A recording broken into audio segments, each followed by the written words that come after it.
first chapter we're going to be doing is chapter 1. It's got a very simple heading. It's called Getting Started.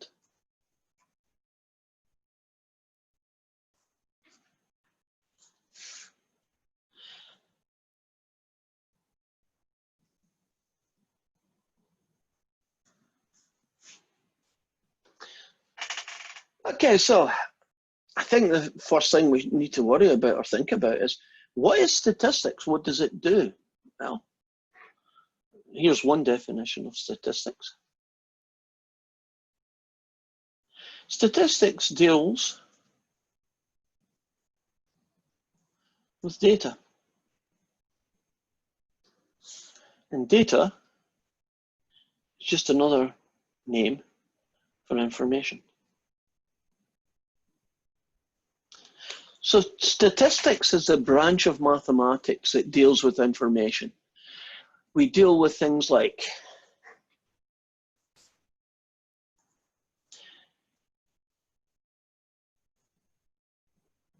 how to collect data. How do you collect information? And you want to collect it so that it's good data, right? You want to be able to collect it so that you can get useful information out of it. Right? You want to summarize it.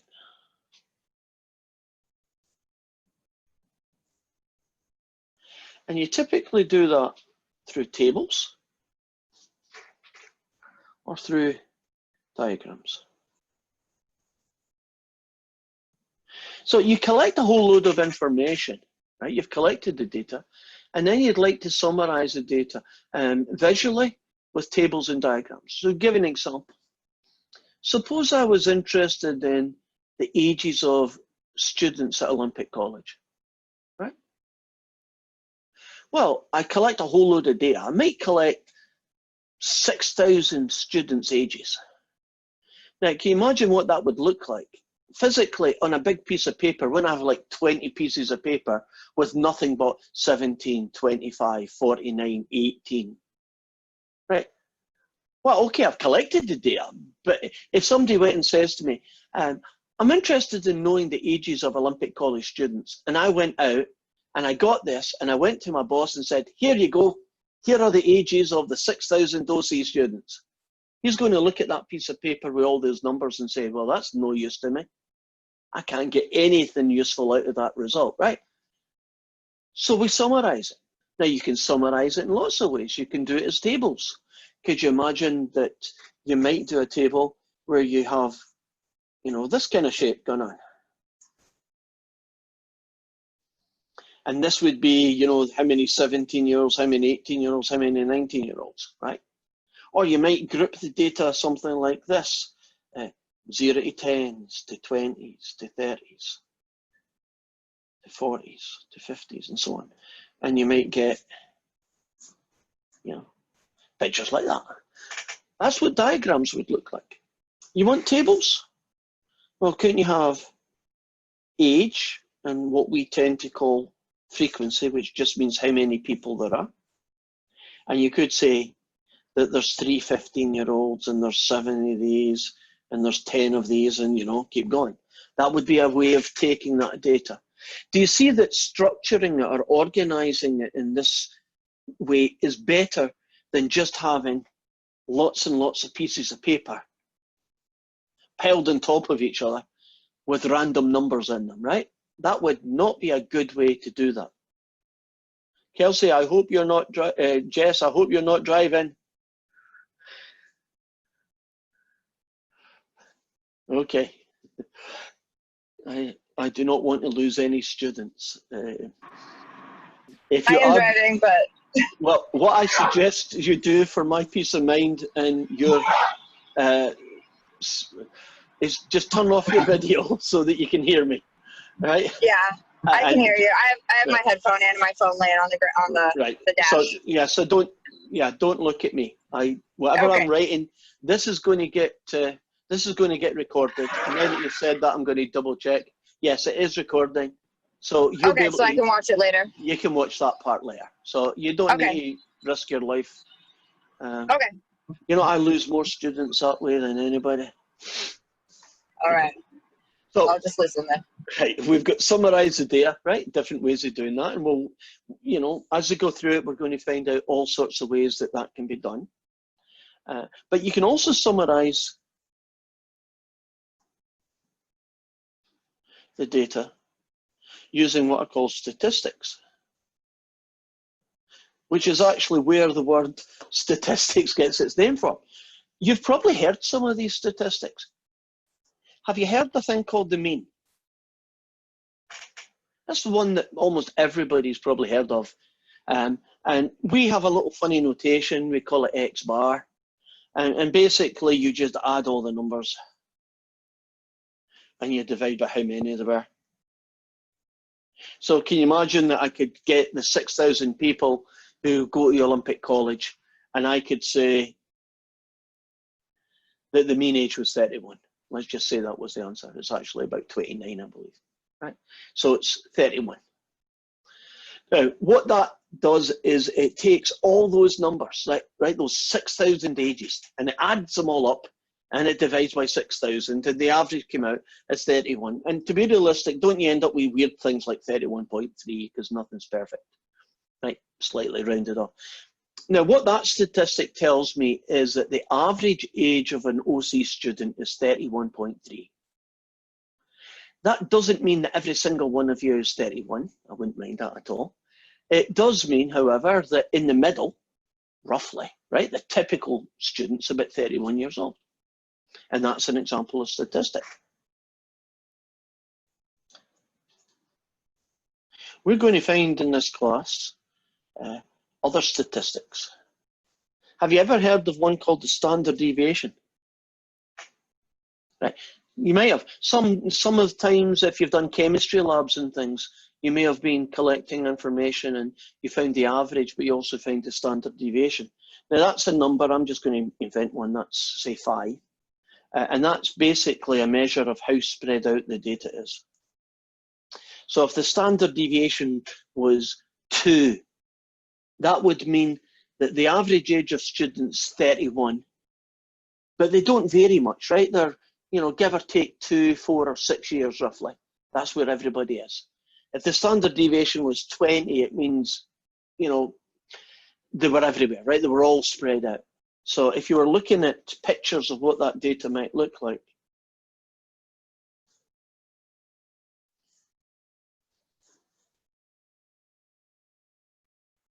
that might be a standard deviation of 3, and this is what a standard deviation of 5 is.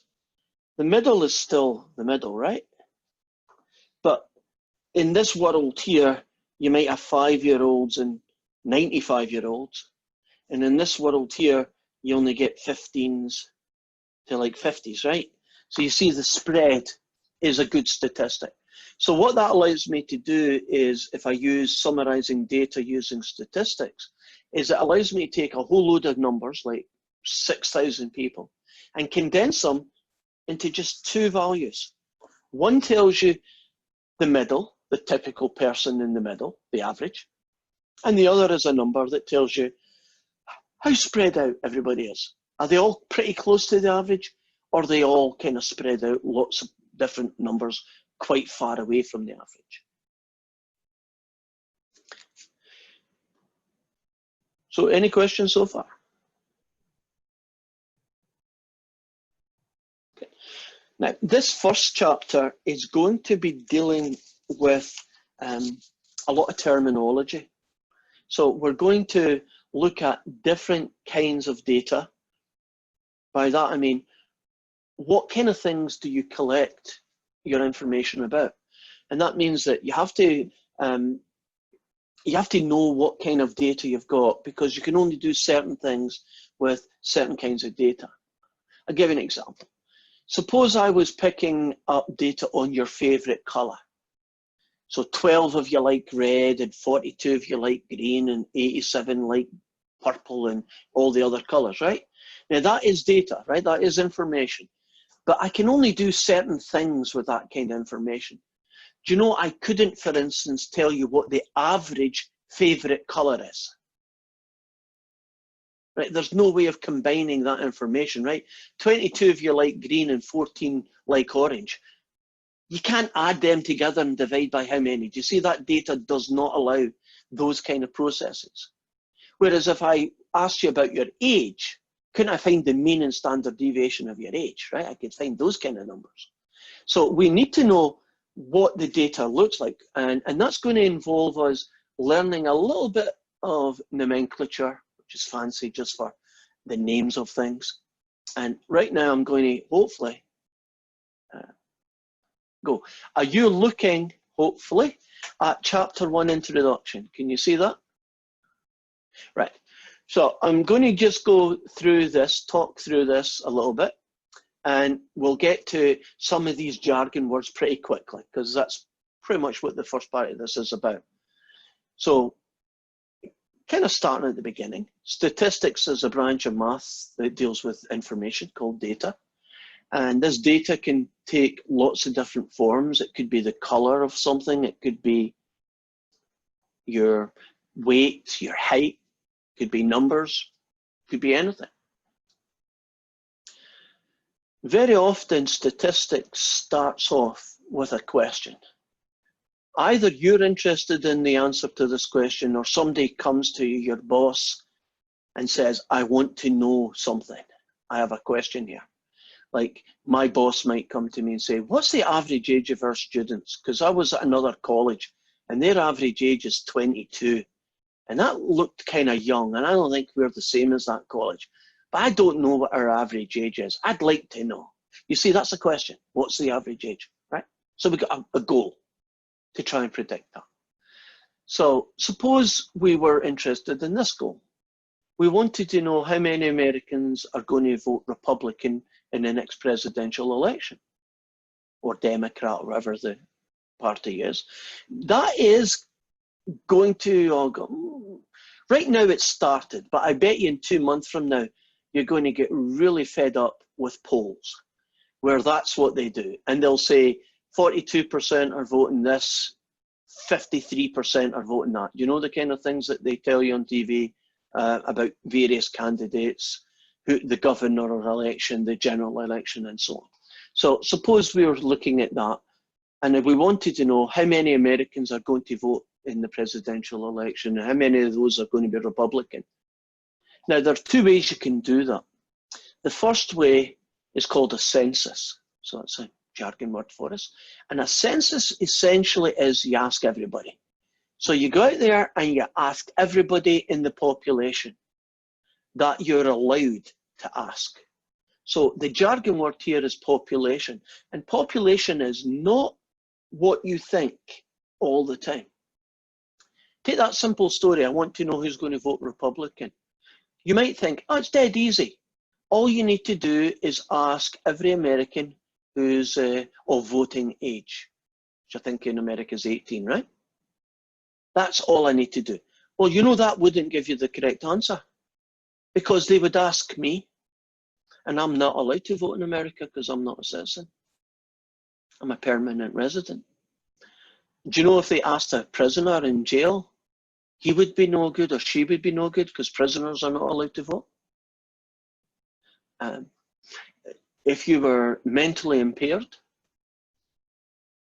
severely mentally impaired, you're not allowed to vote. I mean, you see how your population, the people you're allowed to ask, can be a little bit less obvious than you think. But anyway, you find the population. That's the people that you should ask the question to, right? That's called a population. And you do a census, you ask everybody. Most of the time, that is just too impractical. Could you imagine how much money it would cost to ask every American voter who they're going to vote for? You might as well just have the general election, because isn't that what the general election is? They go and vote.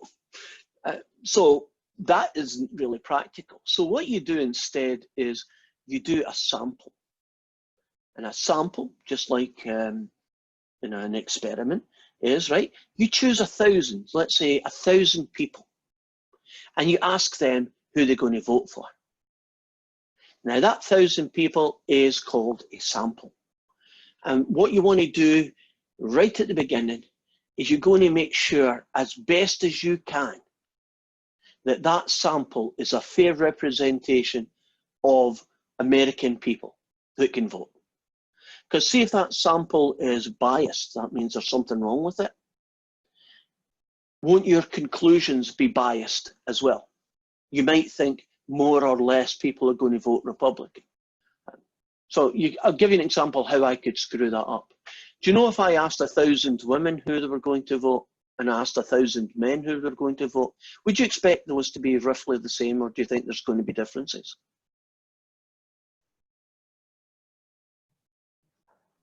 Different.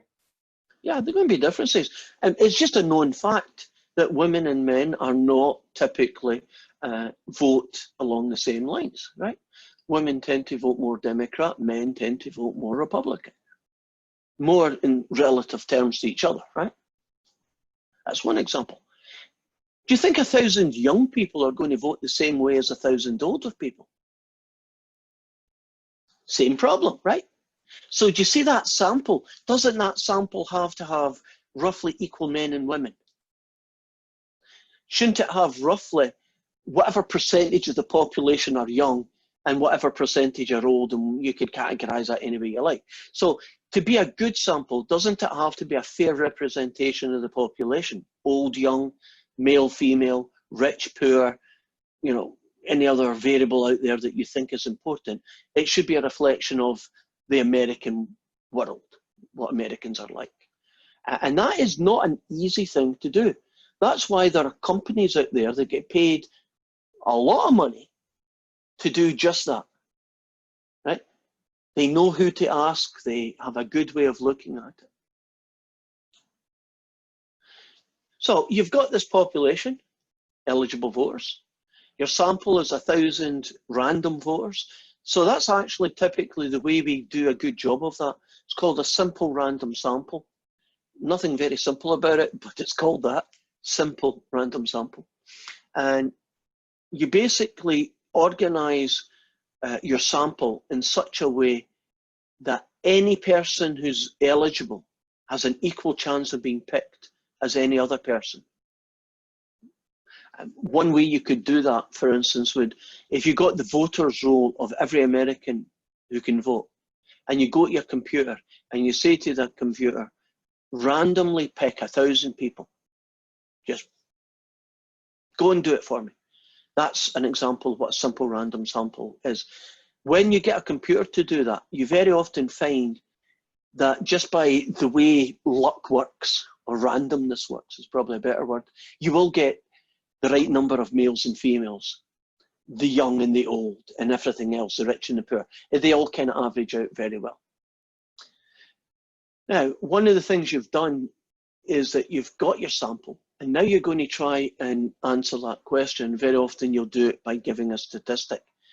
So a TV company says, I'd like to know how many are going to vote Republican, right? And you've got 1,000 people and you go and ask them. There's a descriptive statistic. That would be, in my sample, 45% of them said they were going to vote Republican. That's a descriptive statistic, right? It's telling me something about them. If I collected 1,000 random people, adults in America, and I found out what their ages were, a descriptive statistic there might have been their mean age, mean weight, mean height, you know, those kind of things. That would be descriptive statistics, right, for example. Now, inferential statistics, these are used to measure the reliability of conclusion. So for instance, if you ever watch these, you might want to pay more attention now. If you're on TV and they say the latest poll says, try not pick any ones that way, it's apolitical, that George Smith, the candidate for Washington Borough 4, right, got 45% of the people are going to vote for him. And then they say plus or minus 2%. And that's called a margin of error. You ever heard that on TV? So many percentage going to vote Republican, the margin of error is this, right? That plus or minus is an inferential statistic, because what that allows us to do is, I can tell you that it's 45%, but you don't really get a good feel of how accurate my prediction is. Because you know that's only a prediction. It's only based on 1,000 people voting. It's not everybody. So if I say it's 45% plus or minus 2%, do you see you get a good feel of it's probably somewhere in the region 43 to 47%, right? Which probably means that the guy's going to lose, right? Because you need 50% typically to win, right? But if I said 45% plus or minus 20%, right, the margin of error plus or minus 20%, can you see that my predictor now is very vague? It could be as low as 25, it could be as high as 65, right? I can't tell you if the guy's going to win or not, because it's not, it's within, I think they would phrase it in the television, it's within the margin of error. You ever heard them add that at the end?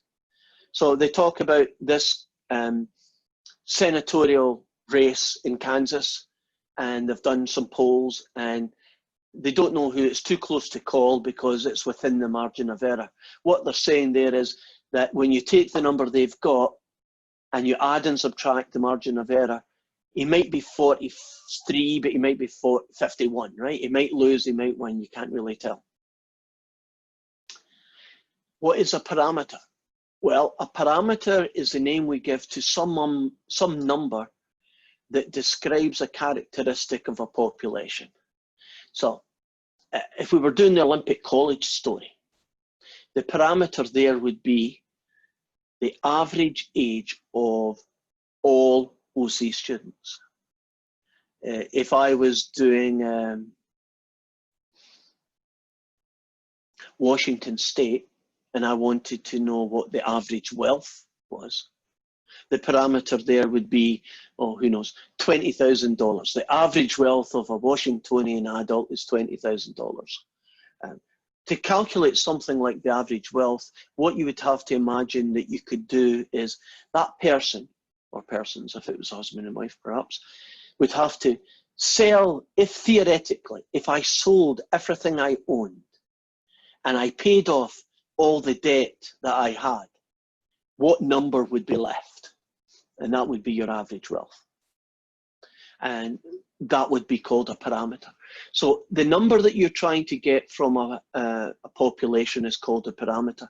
So if we were doing the election one with the Republicans, can you imagine that the parameter might be 46.5%?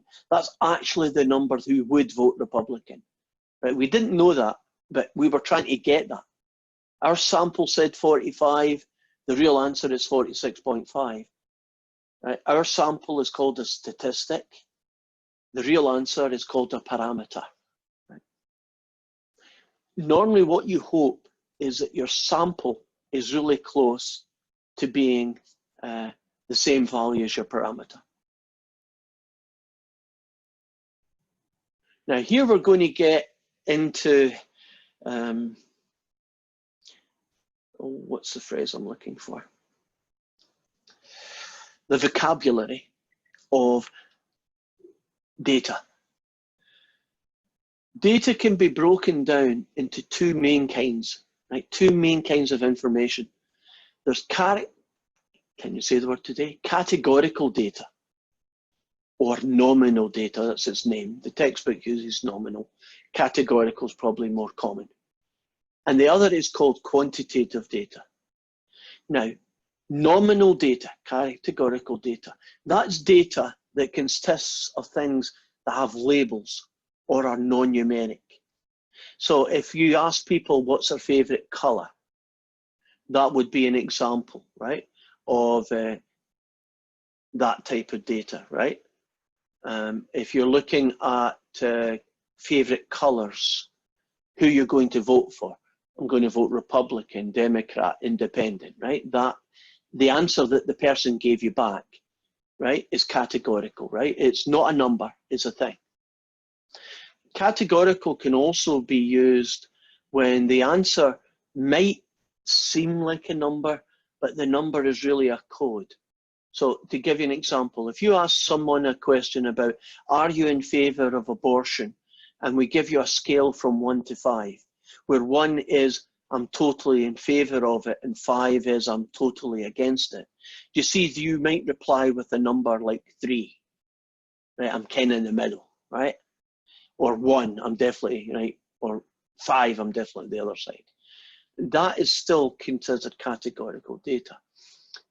If you give people a kind of scale from definitely in favor of something to definitely against it, that would count as it.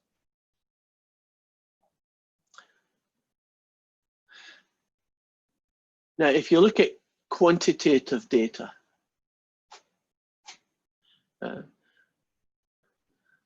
so you can order data worst to best, smallest to largest. You can have interval data and you can have ratio data. So let's try and give you some differences here. Ordinal data, that's you can order the data from smallest to largest, worst to best. And each data value can be compared with another one. So data that has some kind of structure to it, and it can in fact be words as well. So can you imagine that you could say, oh, I've forgotten the names now. What do you call it when you first join a university? What's first year people called again? Sophomores? Freshman? Freshmen, okay. So you get freshmen, good, thank you. Freshmen, sophomores, juniors, seniors.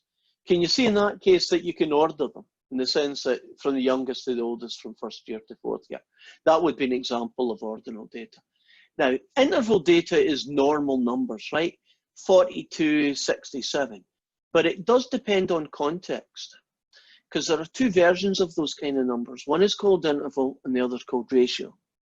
There is subtle differences between the two, and it's very easy to not know the difference between them. So here's an example of it. Interval data, you can have an order of the data, and you can also find the difference between them. So a good example of that might be temperature, right? You can collect two temperatures, right? 15 degrees and 25 degrees Fahrenheit, right? Definitely one's bigger than the other, but can't you subtract them and say the difference is 5 degrees, and that makes sense, right?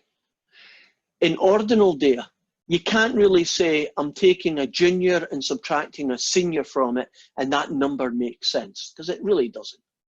So do you see the difference between ordinal and interval is that the ordinal and the interval have order, right? There's big and small, but the difference between them makes sense in interval and it doesn't make sense in ordinal, right? So what's the difference between interval and ratio? Well, they're two numbers again, but in ratio, you're also allowed to not just take the difference, but you're actually allowed to divide the two numbers and it makes sense. So you think, well, you can always divide any two numbers, but and makes sense is where the subtlety comes in. So let's take temperatures. I could say to you that 80 degrees Fahrenheit is twice as hot as 40 degrees Fahrenheit. And you might actually say that. You know, you might have, you know, in a conversation have that, or someone might speak to you. But actually that's not true. 80 is definitely double 40. But 80 degrees Fahrenheit is not twice as hot as 40 degrees Fahrenheit. If you take those same temperatures and turn them into centigrade, you get 14.4 and 26.7. They are not twice each other. You see that? The units that you use, 80 is double 40. But if you turn those two temperatures into centigrade temperature scale, isn't the first one no longer double the second one? Right. So that's the difference between interval and ratio.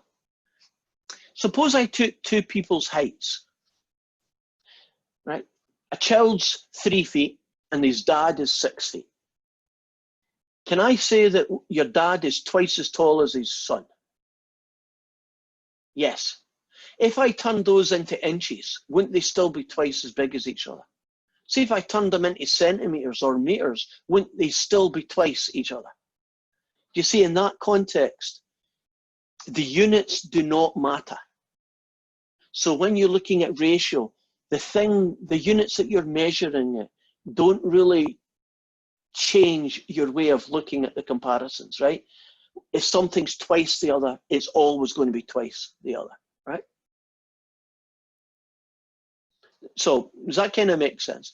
Because there are some questions that you get in the homework where they give you a description of a variable, and your job is to figure out which one of these various terms it belongs. Right. So I have a question. Yes. Does that mean that temperature can only ever be interval? Correct. Oh, rephrase that. If you do degrees Kelvin, do you know degrees Kelvin? Yes, true zero. In that case, it would be ratio, right? But in fact, you know, degrees Kelvin was just a way to try and avoid the problem that they had with ordinal and interval, the notation, because you can imagine that properties or calculations involving Fahrenheit and calculations involving centigrade, that not only did you have to take account of the values, you also had to take into account the fact that they weren't pure measurements of temperature in the first place. And the guy Kelvin came up with it. Useless piece of information, but Lord Kelvin, the guy who did that, was a professor at my university, Glasgow University, way back in the day. That's pretty cool, isn't it? Just thought I'd throw that in. So you might want to read through these, absorb it, but it's a bit like a lawyer got involved, isn't it? You know, you have to look at things and you have to decide what is a number, what is not a number, what kind of number is it? You know, is it an interval? Is it a ratio number, right? I should say data really, but you know what I'm getting at, right?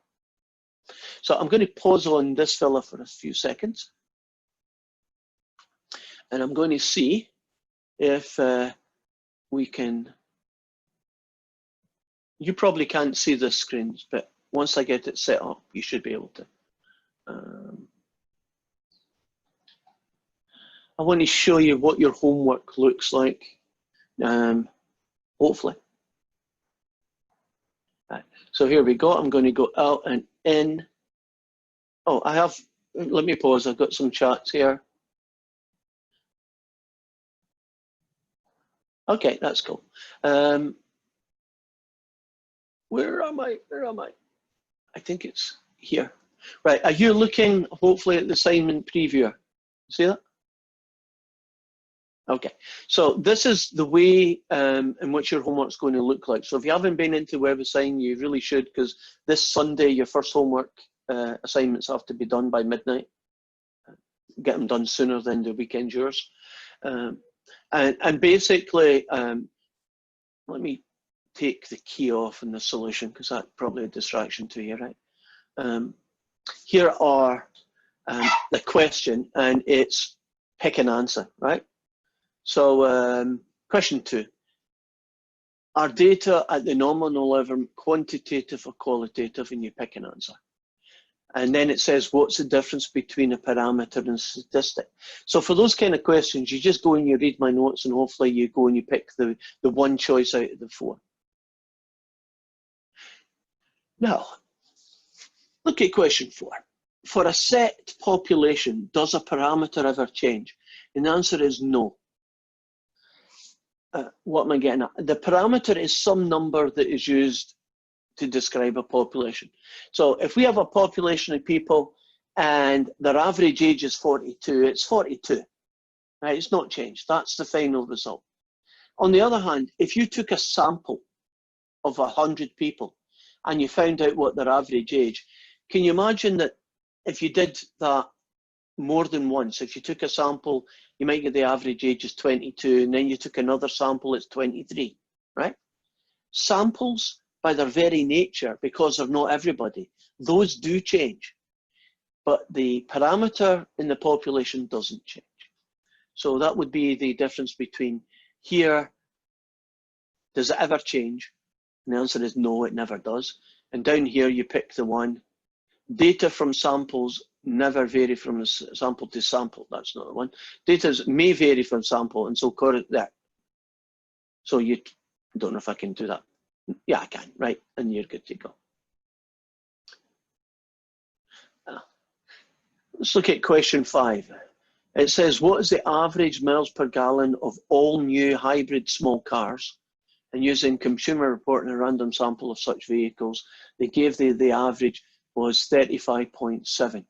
So they took a random sample of hybrid cars and they got this number here, 35.7. Now it says identify the variable. Right? The variable is what were they collecting information about? And they were collecting information and it was miles per gallon, right?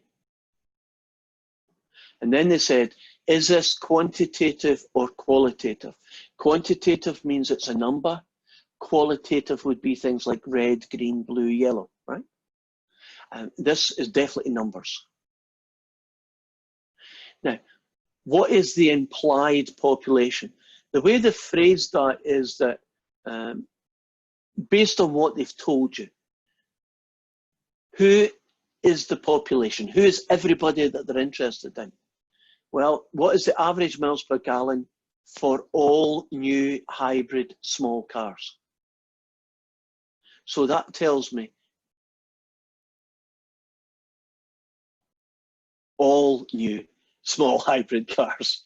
You see that that's the population. Now, if I scroll down, here is an example of that choice. Remember, the choice is at interval, is at ratio, for instance. And they tell you something here. Right. The length of time to complete an exam. So suppose they measured the student's life and they found out the length of time to complete an exam. Right. So I guess the answer is 42 minutes or 87 minutes or something, right? Whatever average that person's got. Is that an interval or is that a ratio? Ratio. Correct. If it was 82 minutes, or I like doing the, could something be double the other, right? So you've got two pals. One takes 40 minutes, the other takes 80. Does it make sense to say one of them takes twice as long as the other? Yeah. If I turn those minutes into seconds, wouldn't it still be twice as long? That's how I test ratio. I imagine them in the units that they're given, and then I imagine turning them into a different units, but is it still double? And remember the temperature story. If you turn Fahrenheit into centigrade, the two numbers aren't double each other anymore, right? That's why that's an interval. But time, right, is a good example. That would be a ratio. The major field of study would be nominal. It's a thing. My major field of study is mathematics, chemistry, physics, right? It's a word, it's a thing. And nominal is that, right? It's a thing. Ordinal is just like a number. Ordinal would be shoe sizes. Right? I got shoe size 7, that's shoe size 8. Well, here's a question. I think I know the answer to this. Shoe sizes, right? Somebody could have a shoe size of 4 and somebody could have a shoe size of 8, right? So this is how my brain will work. If somebody got a shoe size of 8 and somebody's got a shoe size of 4, is it really true that the first person's twice as big feet as the second person? No. No. Aren't shoe sizes, in fact, useless piece of information, do you know British shoe sizes are not the same as American shoe sizes? Right. Oh, one person here knows that there's a right to that. So can you see that that would not qualify then as ratio? Right? What about age of a student? How old they were? Ratio. Yeah. Do you know if you measure somebody's ages in years or days or minutes or seconds, wouldn't they still be twice as old as the other person? Right. So think that twice as old or twice the other guy's story. Most things do tend to be racial because of that, right? Most things. And that is just to give you a feel. So can you see that these questions are not that onerous, right? They're just reading stuff up if you aren't quite sure about what something means. And normally you get to pick something. If it doesn't work, you get a second shot. If it doesn't work, you get a third shot. So unless you're really unlucky, you're probably going to get them all correct, right? Don't guess. I know it's quick to do it that way, but actually try and make sure that you understand what you're doing. Okay, I'm going to pause for a very few seconds. I'm going to keep talking. What I'm doing is taking, or trying to at least,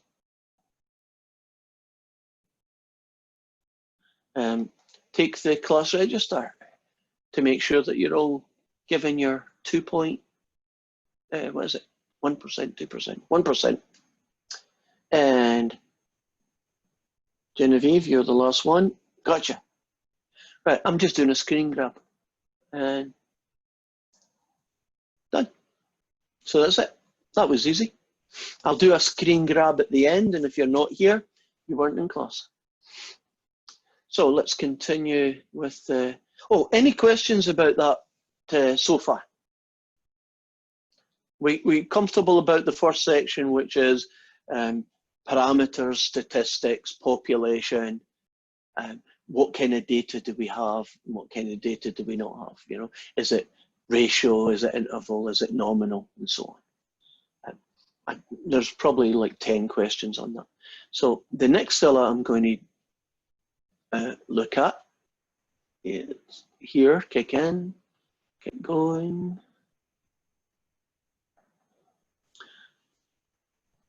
Right.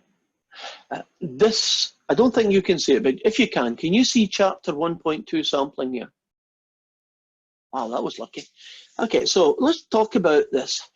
You want to collect some information. You can't afford to ask everybody, which is typically what happens every single time in statistics. So you've got to do a sample, right? That's a small group of people from the population. And that small group of people needs to be a fair reflection of what the population is. And we have different ways in which to collect these samples. And so what we've got here is a list of the most common ones and how you would go about doing that kind of thing. Right? The holy grail, the best sampling technique is called a simple random sample. And in a simple random sample, every single member of the population has an equal chance of being chosen for your sample. That's how it's phrased. So if you have 360 million American people and you wanted to ask them whatever it is, and you were going to ask 1,000 people, every single one of those 360 million has an equal chance of being chosen. It's very difficult to get a simple random sample because you really need to know an awful lot about your population. Don't you, for instance, in America, need to know how many Americans there are? And I guess you need to know where they live so that you can contact them. And can you imagine? I'm not even sure that information exists. I think every 10 years in America, don't you get a census? I think there's one due this year. And that census probably collects that information, but that goes out of date really quickly. So that would be the first kind, where you get to pick, right? So if there's 16, let's suppose that there were 16,554 people who went to UW, right? There were students right now at UW. And you wanted to do a sample of just say 100. If it was a simple random sample, you would have to organize it in such a way that you could pick 100 people totally randomly out of that 16,000. And the way that they typically would do that is they'd go to your computer and they'd say to the computer, pick 100 people for me. It's called a random sample generator, and it does it. Now, the next kind of sample is called a systematic sample. Since you can't always do random samples, you try your best to do what you can. So the first person is chosen at random, and then from that point onwards, every kth person is chosen. So what would that look like? Suppose you wanted to do a random sample of people who lived in houses in a street, right, a big long street, and you wanted to get their opinion on whatever it was. You could pick house number 1, and then 3 doors later, house number 4, then 3 doors later, house number 7, and then just go through the entire street, only picking every like 4th door down, right? That would be an example of a systematic sample.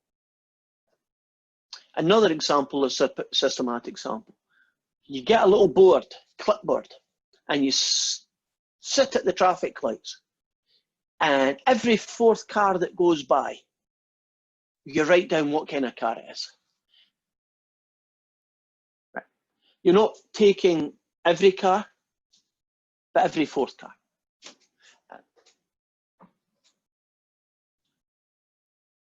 It's not as good as a random sample, nothing is, but it's better than nothing.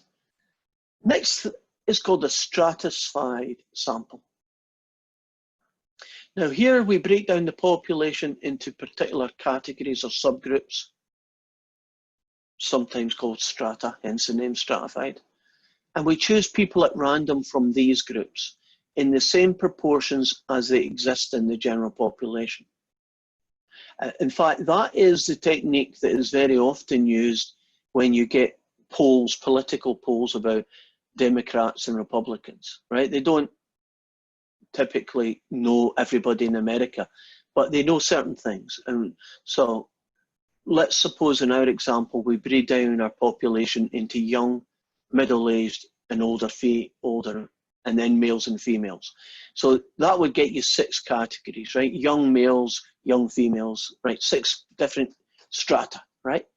And then each one of them has a percentage, like 12% of Americans are young females and 14% of Americans are young males, right? And 22% are middle-aged males and 18% are middle-aged females, right? So you get those percentages, which we know. And then you simply just pick from your sample that proportion of people. Now, it is a very common technique, but it does cause bias if you inaccurately choose your subgroups or you inadequately choose them. I'll give you an example. They're doing political polls right now, Republican, Democrat. One of the typical ways they get who are you going to vote for is that they find a percentage of people, and they don't actually do what you might think. They don't actually find 50% of people, no, let's rephrase that. They don't just take a group of people at random and ask them. What actually they do is they break them into subgroups, and they do percentage of each kind. So males and females, young and old, and rich and poor, and they do that. And that's how they get that kind of stratified sample. If, however, you don't pay attention to a subgroup that's very important, and you don't factor that into the stratified sample, you can cause a bias. So let's pretend for a minute that they didn't think males and females was that important. Males and females are just as likely to vote for whoever they're going to vote for, it don't matter. If they didn't break their group using the male-female break, do you see that you could get distorted data? Because your sample might just have more males than females in it, because randomness does that. And because there's more males than females, aren't you going to get slightly more Republican votes than you would have if you hadn't factored in that discrepancy? So it could be out there that there's something really important that is a very big tell on how you're going to vote. let's just say it's age, young and old. If you don't factor that in correctly, do you know you can get a biased result? And one of the things that makes polling for political purposes so difficult to get right is that one thing that you can't factor in is what people end up doing. Do you know you can say, I am going to vote Democrat, but see in the election, you just don't bother voting? You've answered the question, and they're using their prediction based on that, but then you don't vote. Same thing's true for Republican. And so you have to be aware. To give you some figures that they are pretty good at, do you know that young people are very bad at voting? They don't vote, percentage-wise, they don't vote as much as older people do. Now, they may go and riot, and they may burn down places, and they may do all sorts of other things quite well. There's not that many 75-year-old people out there causing problems, but they don't vote very much. So if you do a poll based on that, you might get a distorted opinion on what the results are. Now, if from year to year they vote in large numbers, that can actually distort the data in the other direction. And so the reality is quite hard. I think the last time, I don't vote in America, but I think the last time, didn't you get it wrong? Now, I believe some of the reasons you got it wrong was that you didn't take into account the voting, who did vote and who didn't bother voting. Was that for 2016, right? Yeah. Yeah. Yeah. You can say to someone, are you going to vote? And people will say, oh, yes, because people don't like to say things that are not, that Right. reflect badly on them, right? Right. Are you going to tell the truth? Of course I am. Yeah, that is blatantly a lie, because very few people tell the truth all the time, right? So they have problems with that. I don't know if there's a way around that. I honestly don't. The best polls that they get are actually exit polls, which is they ask people who've already been in and voted on the way out, how are you going to vote? You still get people who lie, but it's normally pretty good, because that's actually very often how you will find that they will predict that Washington's going to be a Democrat governor, if that's what the result is. If they got a good enough sample coming out, they can already make a prediction he's going to get 56% of the vote. Well, that means he's won, even if they haven't counted the votes yet. I believe in America, they certainly have it in Britain, that you're not allowed to actually make those predictions while the polling stations are still open. And there's a good reason for that. If you say, oh yeah, the Republican's going to win, won't a lot of Democrats just say, well, what's the bother? I'm not going to go out and vote now, the guy's in, or vice versa. So hopefully, I believe that's true in America. You cannot make any predictions while the polls are still open. You can make predictions like 2 days before, right? And you might be able to do it the day before, but you're not allowed to do it on the day of the election. And if they did, they should change that rule. Another sampling technique is called a convenience sample. And basically, you just get people and you ask them the easiest way you could. So a convenience sample would be just go to a mall and ask the first 100 people that walk by you. Right? You're making no attempt to get a good, fair representation of American voters or American anything. What you're really getting is a representation of people who like to go to malls at the time that you were there, collecting the data on people who are at malls. So maybe that's the only time that sample would be worthwhile. People who go to malls questions, that might work. Are we any questions about these types of samples? Are we comfortable about different situations and what they look like? We good? Did we go over cluster sampling? Oh, did I miss cluster? I did, didn't I? Oh, yeah. Okay. Here's his written version. I missed that. Well caught. Let's do a different. There's a version there that you can read. Let's suppose that you were interested in medical people's opinion on abortion, right? Pretty sensitive thing, but let's suppose you were interested in that. One way to come up with that is called a cluster sample. So what you essentially do, because it's very difficult, isn't it? Can you imagine how difficult it would be to find every doctor and nurse and medical person who works in a hospital in America? I'm not even sure if that data is anywhere, right? So what you can do is, because it's possible, couldn't you randomly pick 10 hospitals in America? Right? Harrison Hospital, you know, whatever it is in New York, some other hospital in Kansas, right? 10 random hospitals. That's the randomness part. Now, what you do then is you would go to each of those 10 hospitals and you ask every single medical person, right? You give them the little questionnaire, their opinion on abortion. So the cluster are the 10 hospitals and they're random. But each one of those 10 hospitals, you ask every single person, right?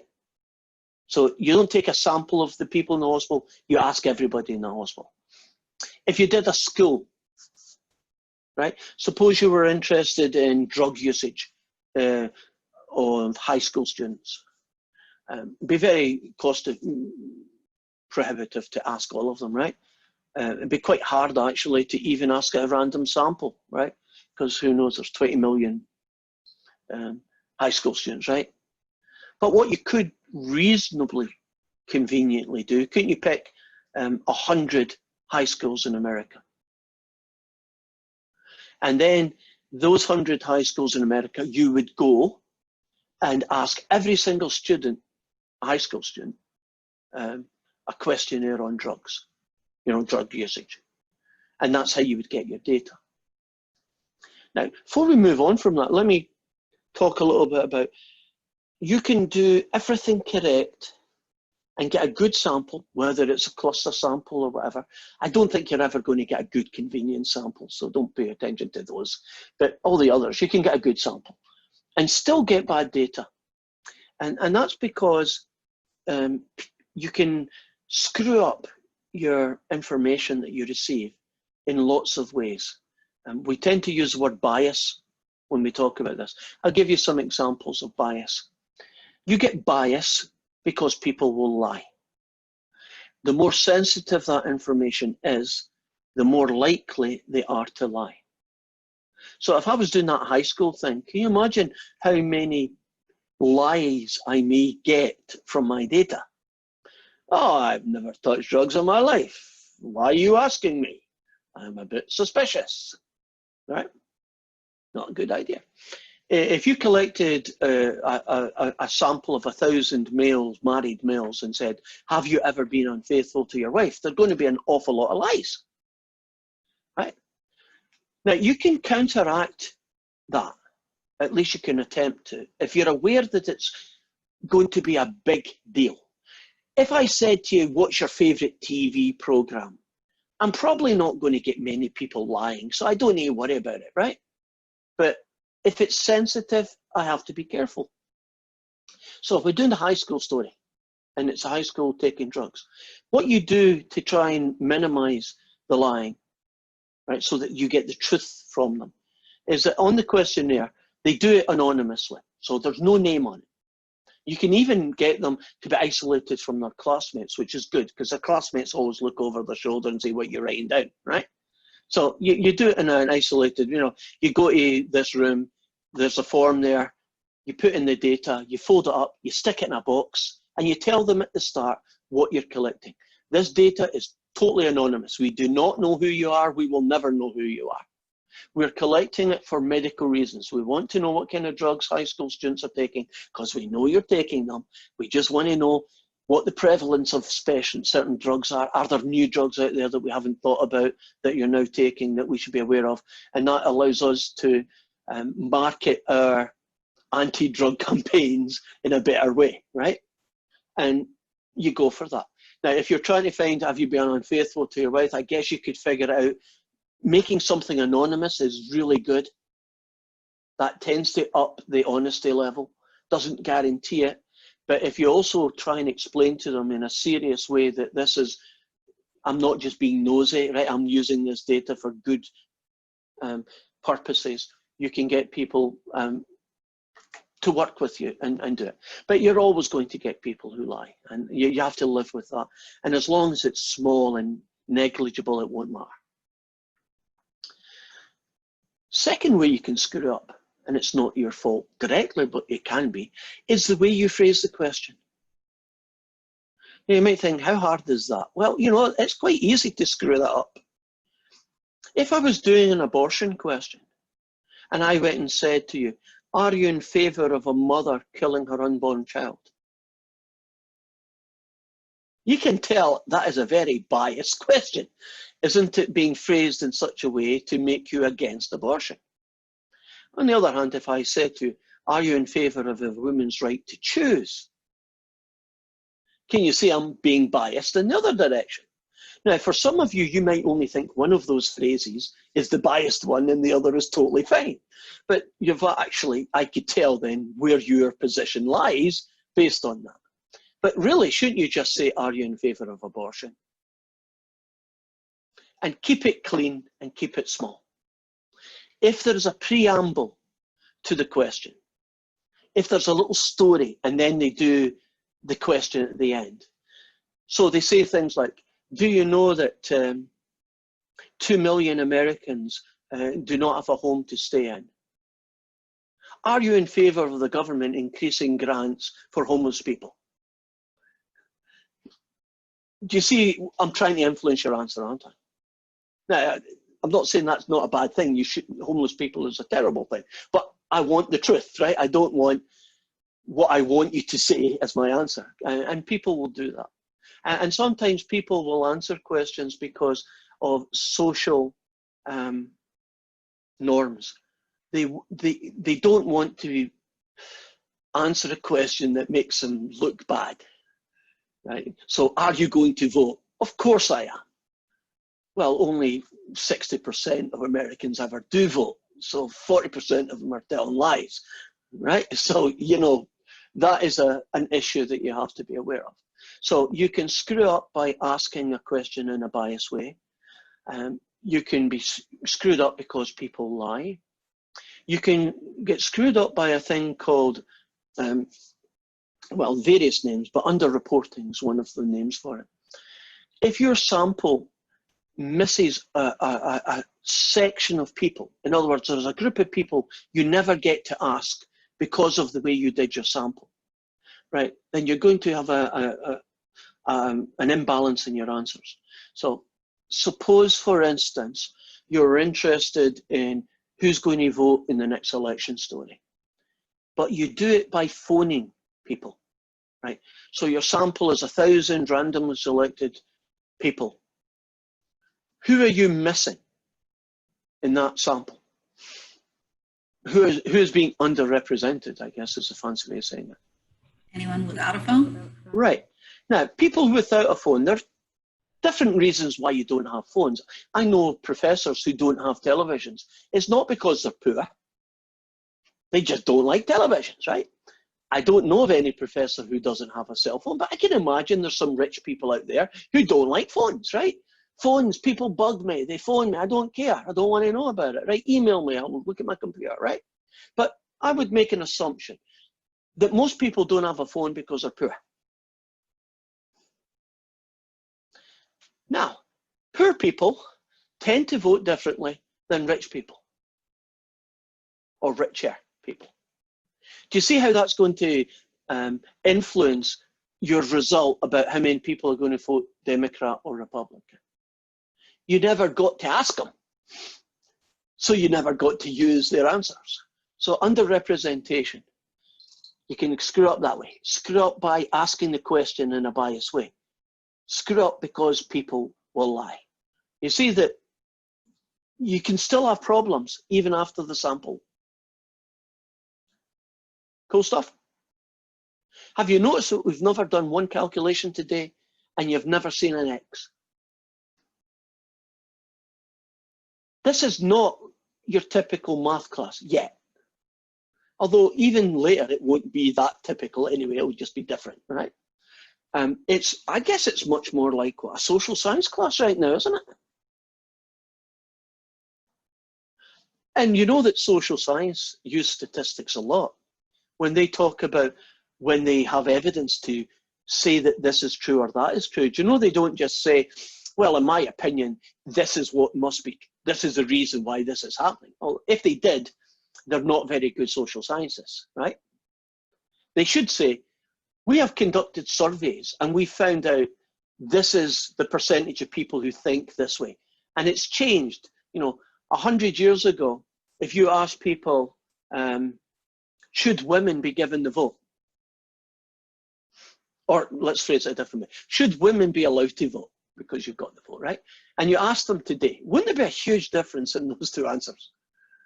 And social scientists use timelines like changes of opinion through time. Right? People's opinion on sexuality has changed in the last 20 years, in my opinion, has changed a lot for the better. But, you know, and that's an opinion, right? But it has changed a lot. And so social scientists look back at polls 20 years ago and they've looked at similar questions that are asked today, and they can say, this is how America, or in our case it would be, has changed over the years. And they can come up with some really cool insight into that. So I'm about to move on. Are we good?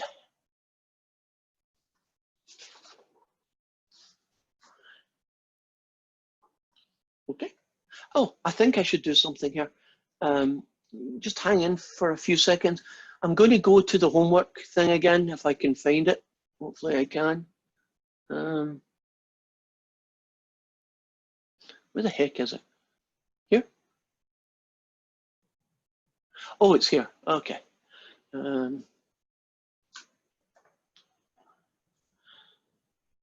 So here, random samples, we'll do a view. Are you seeing the homework for random samples? Right. Now, you can see that there's not a lot of questions in this. Later on, there's a lot more, but there's only so many. I'm not seeing it. Okay, I will go out and in then. Out. And back in. Seeing it now? Yes. Assignment preview? Okay, right. So let's just do a question and see how things work out. So question 1, an important part of employee compensation is a benefits package, which might include things like health insurance, life insurance, and a whole load of other things. Suppose you want to conduct a survey. And I've got your photos in the way. Suppose you want to conduct a survey of benefits packages available in private businesses in Hawaii, and you want to do a sample of 100, and some sampling techniques are described below. Categorize each technique as simple, random sample. Well, it gives you the list. Okay, so this is the first way they're going to get this information. So the sample size is 100 businesses, right? So in A, assign each business in the island, or let's rephrase that. Assign each business in the island business directory a number. So there's this book or something online that has all the businesses in Hawaii, and you just call, you know, air and air conditioning number 1, and Zebediah's zoo, you know, number 599, right? You just imagine taking all the companies and writing them down with a number, and then you random number table, which is basically a piece of software that's been printed out for you, and you choose somebody. Now, there is a randomness going on here. It's one of these 5 situations. So you've got, let's say there's 5,000 businesses in Hawaii, and you randomly pick 100 of them, and you get your data from that. What kind of sample technique is being used here? Simple random sample? Looks like a simple random. Okay.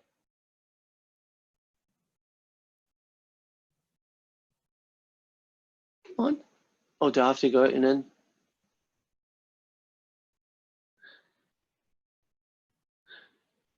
There you go. Simple random. I tell you what, I'll leave the answers there. That way it'll make it a little bit quicker as well. So you use the postal zip codes to divide the state into regions. And then you pick a random sample of 10 zip codes areas from each of these. And that's going to be your cluster. You send a team of 5 research assistants to a street in downtown Honolulu and just walk down the street and ask everybody. That would be a convenience sample, right? Right, why is that a convenience and not the others? Right, you just randomly picked a street. That's probably the only randomness that's there. I'm not even sure if it was random, but it was Bishop Street. And you just went down the street and did everybody. And that counts as a convenience sample. Let's tell you why that could be totally screwed up. I know that if you take certain streets, aren't there certain streets where all the fancy streets, the fancy street where all the fancy shops are, right? All the high, expensive shops are. If you went down that street, wouldn't you get a different result of what kind of packages were given to people who work in exclusive businesses?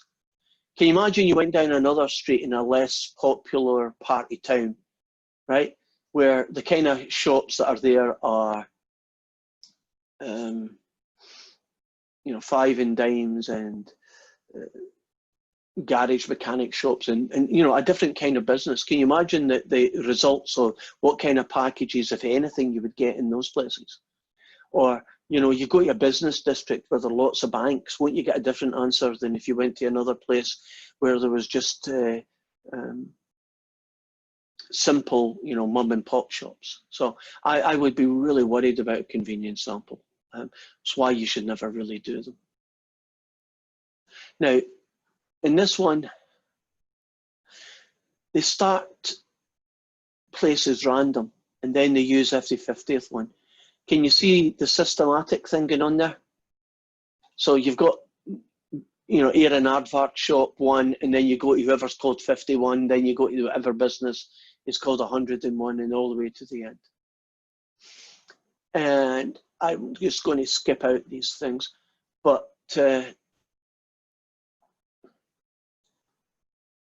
let's look at under coverage here. And I really want to take off that solution because now it is a distraction to me.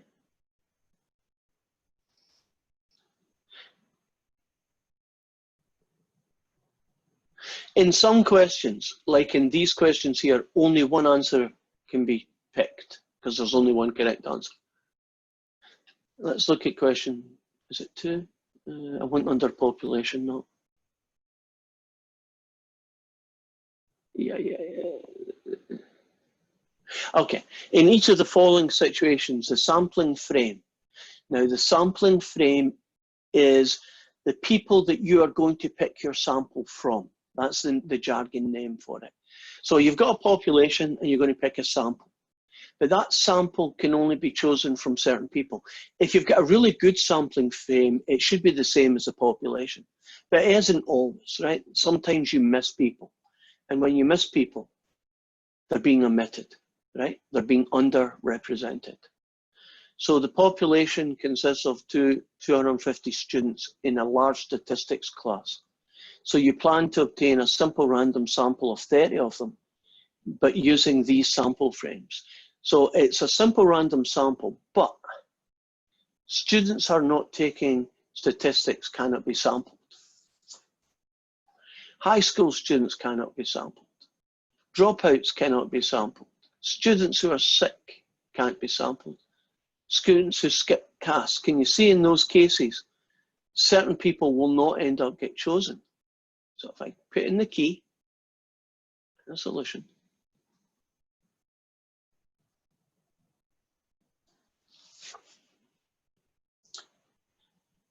Now it says, you plan to obtain it, to obtain a sample on 30 students by using a sampling frame of students present next Monday.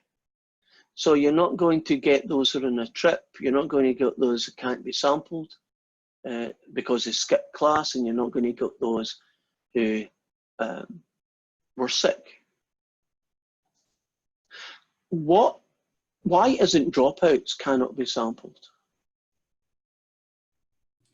Because they might not have dropped out yet.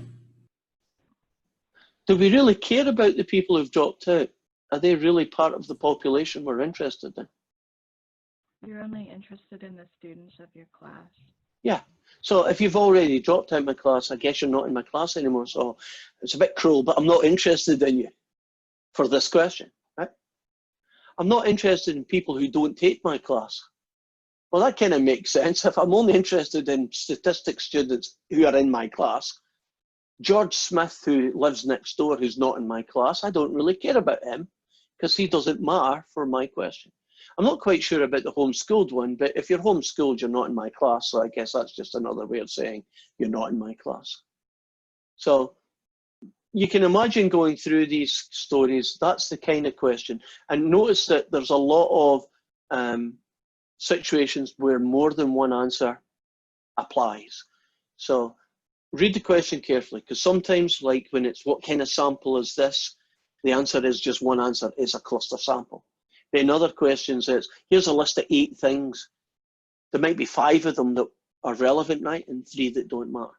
So it's a bit awkward because the book will not tell you. I don't think the software tells you. If you pick 4 instead of 5, it won't tell you, hey, there's 1 more to go, right? Or if you pick 5 and there should only be 4, it won't tell you, hey, 1 of them is wrong. It'll just say, it ain't right. And so you're going to have to do some, if it doesn't work, you know, if you don't get a response that says you're correct, you may have to think a little bit about, is it because I missed somebody? Is it because I put someone in that I shouldn't have? Well, I guess the worst scenario is I did both, right? So you got to be careful. And let's continue now, back to our notes, if I can find them.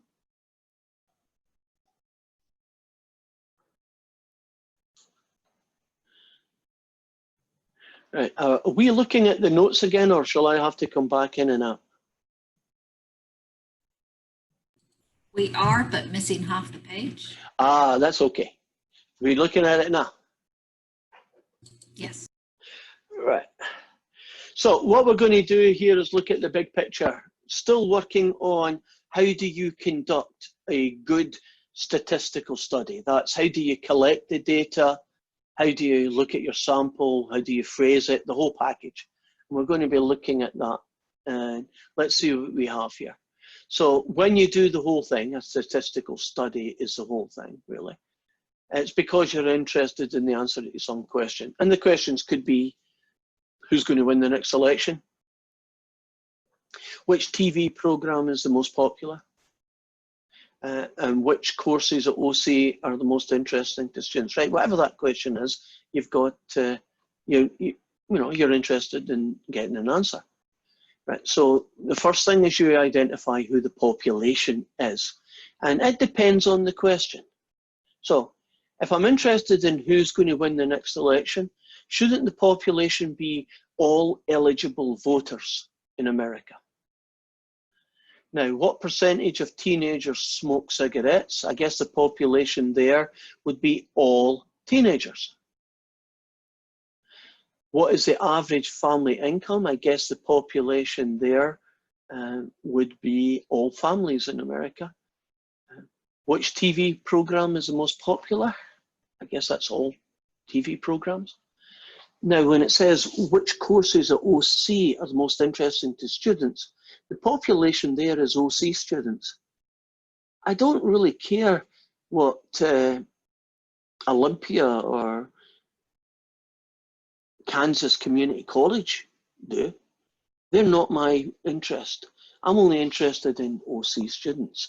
So you need to know who your population is, because if you don't know who your population is, then how are you going to pick a sample that makes sense? Now, you want an unbiased sample. What we mean by that is that you want a fair representation of the population in your sample. And you want to make sure that there aren't underrepresented people, and you want to make sure that the answers that you get are as far as possible true results, right? People didn't lie or whatever. So here are some of the things you look out for. The first thing is, I guess obvious when you think about it, is how big is your sample going to be? Do you know, I could theoretically ask only 10 American voters who you're going to vote for, and I could get an answer. Would you agree that I'd be very worried about how accurate that answer is? Because 10 people is far too small a sample to ask almost anything and expect to get a good result. Agreed? So, don't have small samples. You could have huge samples, but there's a drawback to huge samples, and it's physical and cost. It's very hard to do, and it costs a fortune, so you're kind of restricted on that side. Now, the method used to choose people for your sample, we've already talked about, cluster samples, simple random samples. These are the ones that we typically use. Here is some the way that you get that information. Telephone surveys are quite common nowadays. I think although they have an underrepresentation problem, people who don't have phones, they're still used a lot because they're pretty accurate depending on the question. Simple random sample, obviously good. You could just stop people in the street. That's convenient. And voting lists are very helpful if you want to do who's going to win the next election. And then you have to be, as we've talked about, things like the way you phrase the question. How honest are the answers going to be, and is there a way to mitigate that? And how many are non-responders? Now, this is one we haven't talked about. If you conduct a survey of, say, 1,000 people, and 400 of them refuse to answer the question, they just ain't telling you, it's none of your business, I don't want you to know. Can you see that in that case, your sample is fraught with the danger that any answers you get from the people who did want to talk might not be a fair reflection of the entire population? Try and make up a story. Suppose you were conducting a survey on what percentage of Americans have been charged with a misdemeanor or convicted of a misdemeanor. Can you imagine that if you just blatantly picked 1,000 people at random and asked them that question? The most likely thing you're going to get is that they lie and say none, or they tell you it's none of your business. And can you imagine that that's going to corrupt your data to the point where it might not even be worthwhile continuing with the whole process? So non-responders are people who do not choose to answer, and it's a free country, and you can't force people to answer. If, like, 1 out of the 1,000 people refuse to answer, it probably don't matter anything, right? Can you imagine a couple of people out of 1,000? It's not going to be a big deal. A couple of 100 people out of 1,000, now it's a big deal, right? Try to think of an analogy here. Suppose we're doing the politics story, and you wanted to ask people who they're going to vote for. Could you imagine that there might be a case where a lot of people in today's environment might not feel comfortable about telling you that answer and might just choose to not respond? Who I vote for is none of your darn business. I'm not telling you. Right? You can imagine that could well make it very difficult to get good data then on who's going to win the election. Because if they don't tell you, you don't know what the answer is. Any questions about that? Are we good? Right. I think I need a joke right now. We need jokes. You ready for one of my jokes? I can't see any thumbs ups. We got thumbs ups, I'm doing it. I'll take it. Ah, good. I got one thumb up, Rachel. I'm going for it. Right. So, which one shall I tell you? Chuck Norris jokes. Do you know Chuck Norris? You heard him? Okay. So here's a couple of Chuck Norris jokes. Do you know that Chuck Norris doesn't believe in the periodic table? The only element he believes in is surprise.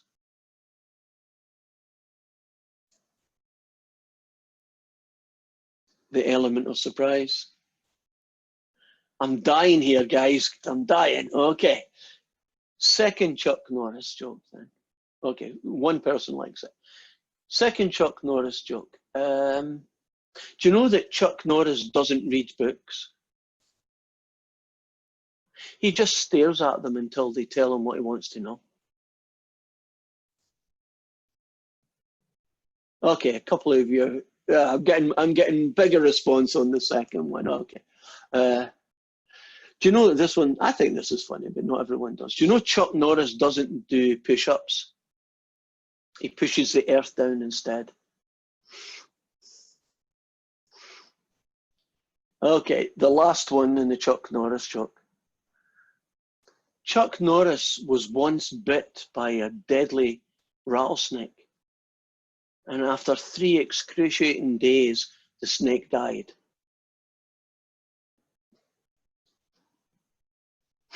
Okay.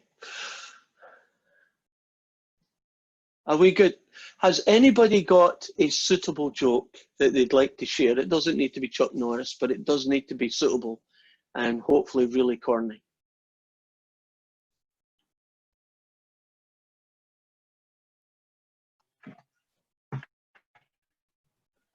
I think Jenny's away to get a joke book. Nope. Okay, that's your. Go for it. Oh, go ahead. Jenna, you got a joke? Whoever it is that was speaking first. Okay, whoever was speaking, go. All right. Right, Jenna, you're ready. Go. A man attacked me with milk and cheese. How dare he? Oh, yes, yes, good. Oh, yeah. Rich, oh, you're getting applause. Well done. Rachel, you got a joke for me? No? Oh, yeah, me? I know there's a couple, Anybody? Rachel. Okay, go for it. Okay, what do you call a fake noodle? I don't know. What do you call a fake noodle? An impasta. Yeah. Okay, the old ones are the best. How are false teeth and stars alike? I don't know. Why are they alike? They both come out at night. Oh. Okay, that's it. No more jokes. I think we can only handle so many in one go. Okay, so let's just check the time here. Okay, we got enough time just to get a quick kind of overlap view on this, and then we'll continue this next time. A lot of the time that I'm going to be doing stuff, it won't be this kind of talk through thing. This is just the way this section is. Different sections require different things. But here we're looking at gathering data again, not from the sampling point of view, but from a different perspective. So you're going to collect this data, and without data, there's no point to statistics. You have nothing to work with. The two most common places that we would find data being collected are called controlled experiments and observational studies. Now, if you're in the medical field, as I think quite a lot of you are, these are going to be the types of data collecting techniques that are going to be the most common situations that you're going to deal with. So the first are called controlled experiments. So you use these when you want to do collect information on alternative medications that you could use on patients, or different drug treatments, or different operating techniques, right? You know, different ways of putting in, you know, a heart valve or whatever it might be. And what you typically get in these controlled experiments, let's take an example. There's a new drug out, right? Let's say there's a new blood pressure drug, right? So this drug reduces your blood pressure, right? That's its job. And they want to know whether or not this new drug does its job, right? And in particular, they want to know, does it reduce blood pressure? And in particular, very often, does it reduce its blood pressure better than the drug pressure pills that we've got today? So if we were just interested in, is it a good drug, you would set up a controlled experiment. So you would take your cohort of, say, 200 patients, and you'd randomly split them into two groups. So you've got a population of just 100 people, but you split them into two groups, 50 and 50. And one's a control group and the other's the experimental group. Now, the control group will either receive a placebo, which is basically a pill that has no medical value, but we've discovered that when people get pills and you think they're going to do something for you, like reduce your blood pressure, they actually will reduce your blood pressure if you believe it strongly enough. Because a lot of these things are controlled by the brain as well as by the body. And your body has a big influence on, you know, your brain has a big influence on what your body does and doesn't do. So you get a placebo. And the other half, they get the new drug. And then you, the clever thing is, neither of the two groups know which pill they're getting. And these are normally done through your own doctor, right? These clinical trials, as they're often called, are done through your own doctor, right? Neither does your doctor know which of the two pills that you're getting. And then that's called a double-blind experiment. So if you ever heard a double-blind experiment, it means the patient doesn't know what drug they're getting, and the person who's recording the information, typically the doctor, doesn't know which one either.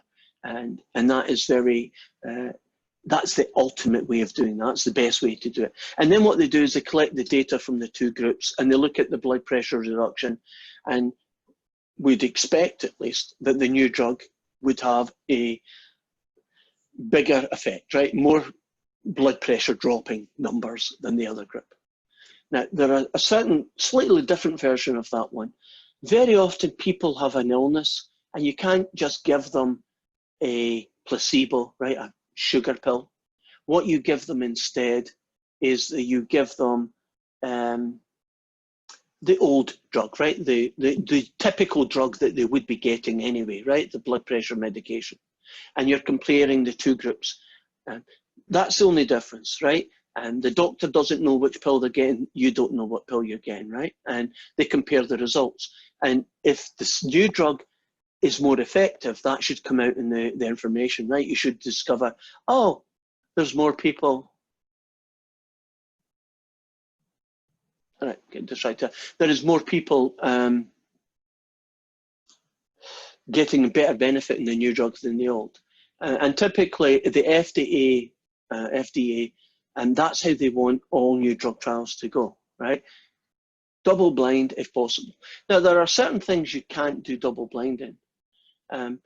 Suppose it's a medical procedure, and one of them is they do keyhole surgery and they go through an artery in your groin to get to your heart. And the second one is they do a different kind of keyhole surgery where they poke a hole in your chest and go straight into your heart directly, right? And they do some medical operation on you, right? Reduce your, clean up a valve or whatever they do. Can you see in that case, you can't really hide the fact what operation the person is getting, right? You can tell where the hole's been made, right? But you can still compare the results, can't you? Compare the survivability of the two groups, what might happen to one group might be different to the other, right? How quickly they recover and all the other factors. And if there's enough information built up, it then gets published into a medical journal, and the medical journal will say things like, hey guys, you used to do hip replacement this way. We found a better way of doing it, right? It's quicker, recovery time is better, and success rate is better. And then what will happen is that if enough people replicate that, so other hospitals try this new way of doing it, and they say, yep, we verify that's exactly what happened to us, that becomes the new way to do a hip replacement, or that becomes the new way to do a valve replacement, or whatever the thing happens to be. If a new drug comes out that does a better job than the old drug, they still typically have both drugs, because won't the old drug be generic and be cheaper? And won't the new drug probably cost you an arm and a leg? And so very often you go to your doctor and he says, well, your insurance company will cover the generic one, but if you want the other one, you have to pay 20%, something like that, right, on the cost. So they still keep those drugs going, and they also keep them for other reasons. Do you know that every drug in the world, somebody is allergic to it? So they can't get rid of the old one because you may be the allergic person, so you need to use the old drug. And so old drugs stay behind because of that. And sometimes side effects are different as well. The new drug may have more side effects with certain other drugs and not with, drug A is okay, but with drug B it's a problem. So those patients who are taking a second drug might still have to take the old drug as well, because the side effects of the new drug interact badly with them. So it's not a clear-cut decision, but can you see that's a cool way of approaching it? Instead of me just saying, hey, I've got a new operation, it's really good, try it. Well, you want to know, well, yeah, well, I don't know who you from anybody. What you call a good operation might be worse than the way I do it, right? I'm not going to take your word for it, right? So you need clinical trials. And that's kind of us for today.